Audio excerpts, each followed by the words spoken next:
Crystals. Crystals are nature's artwork, precise, geometric, and beautiful. But how do they form? The answer lies in a fascinating process called crystallization. Crystallization is the process where pure solid separates out from its solution.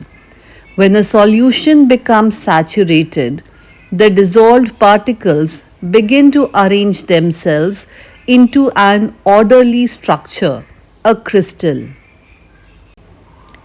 We see crystallization all around us: salt harvested from seawater, sugar crystals in candy, and even snowflakes in winter skies. In chemistry labs, crystallization is used to purify substances.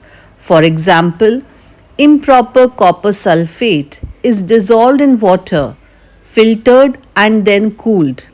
As the solution cools, pure blue crystals of copper sulfate separate out. Crystallization isn't just about beauty, it's vital in industries, from making medicines to refining metals to producing gems. The purity and structure of crystals determine their usefulness. From the salt on our tables to the diamond in jewelry, crystallization shapes the world around us. It's science, art, and utility all in one dazzling process.